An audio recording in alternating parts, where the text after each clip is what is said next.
उनके समक्ष संपूर्ण घटना को बताना अत्यंत कठिन था, किंतु प्रभु पिपलाद जी ने इतनी विनम्रता से आग्रह किया कि देव ऋषि उनको बताने में विवश हो गए और फिर उन्होंने प्रभु पिपलाद जी को सब कुछ बता दिया कि कैसे शनिदेव की अनियंत्रण दृष्टि के प्रभाव से प्रभु पिपलाद का परिवार नष्ट हो गया और वो इस संसार में अकेले रह गए।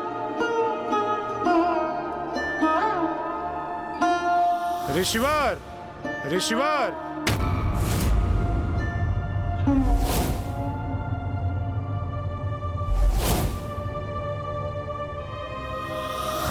देवराज इंद्र के साथ छल किया है आपने, इसका उचित दंड आपको अवश्य प्राप्त होगा। यदि मेरे पुत्र का अपमान या अहित हुआ तो मेरे क्रोध से कोई सुरक्षित नहीं रहेगा।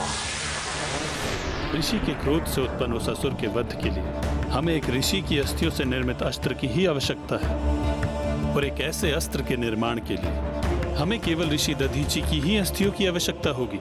जब इंद्रदेव के कृत्य के कारण समस्त सृष्टि पर वृत्तासुर के रूप में सृष्टि पर संकट छाया, तो ऋषि दधीची ने जगत कल्याण हेतु और वृत्तासुर का वध करने के लिए अपनी अस्थियों का दान किया, अपनी अस्थियों का दान किया।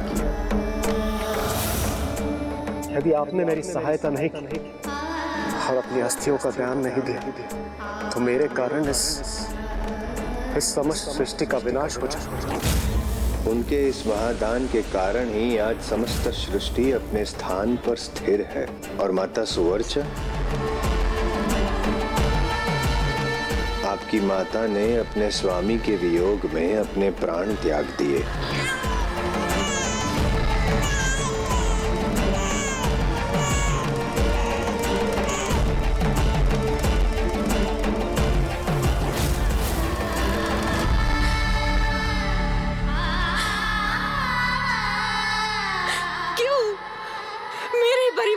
ऐसा क्यों हुआ?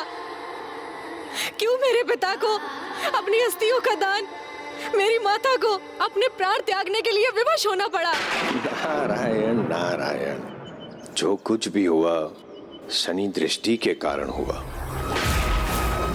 और फिर शनि दृष्टि के कारण ऋषिवर के समक्ष ऐसी कठिन परिस्थिति उत्पन्न हुई कि संसार की रक्षा हेतु उन्हें अपने प्राण त्यागने पर विवश होना पड़ा।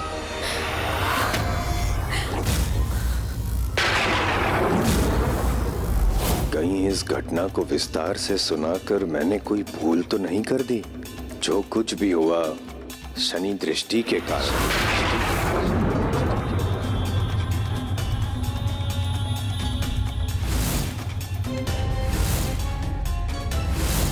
माता, माता!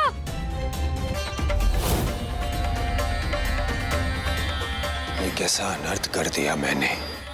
प्रभु पिपलाद के क्रोधावेश को जागरूक कर दिया मैंने। नारायण नारायण।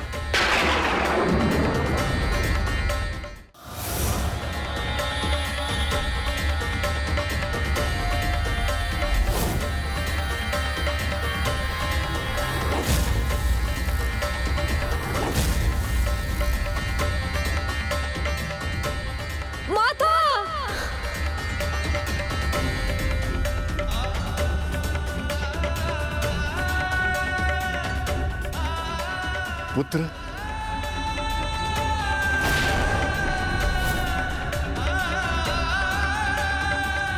पिताश्री, पुत्र। हाँ?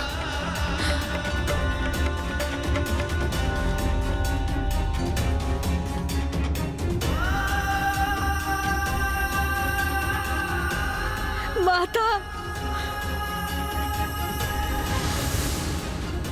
माता! माँ नहीं, यहाँ तो मात्र कुछ अवशेष हैं उनकी कुटिया के। पिताश्री, पिताश्री, पिताश्री, कहाँ हैं आप पिताश्री? पिताश्री!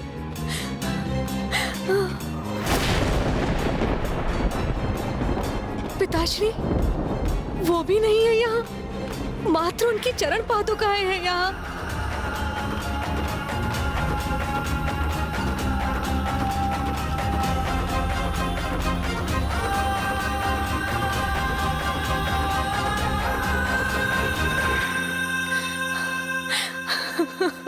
पिताश्री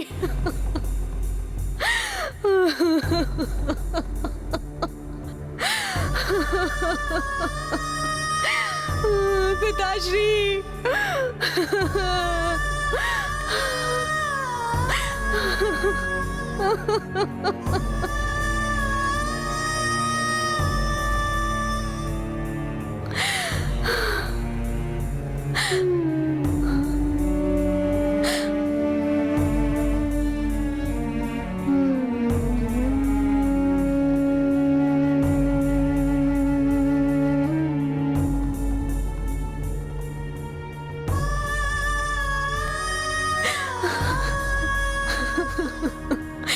पिताश्री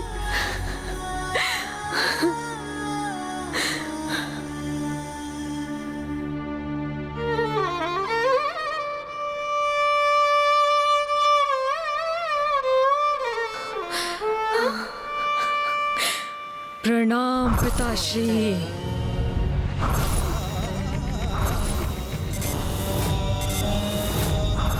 अन्याय नहीं है तो क्या है ये?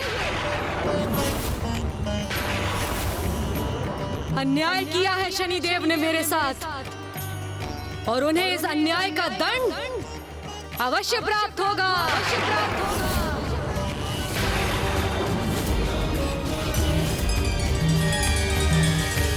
प्रभु पिपलाद के साथ तो ये बहुत ही दुखद हुआ लंकेश जी, और अब तो वे बहुत कुपित भी हो चुके थे।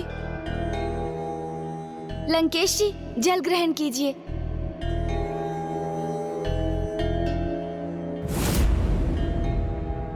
क्या सोचने लगे लंकेश?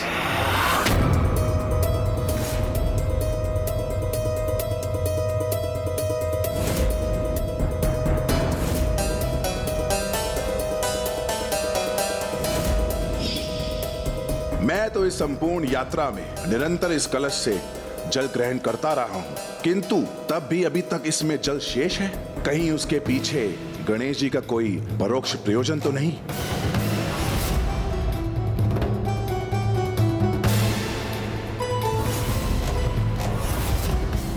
हम लंका नगरी पहुंचने के लिए 1/4 यात्रा पूर्ण कर चुके हैं।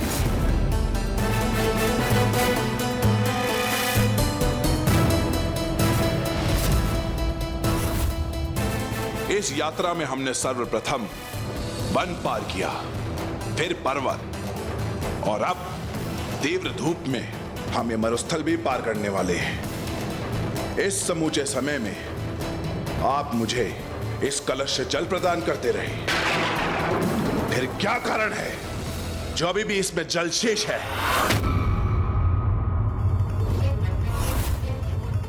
इन्हें तो मुझ पर संदेह हो गया।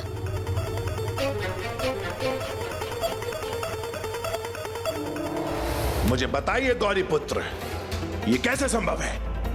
अब क्या कहूँ मैं?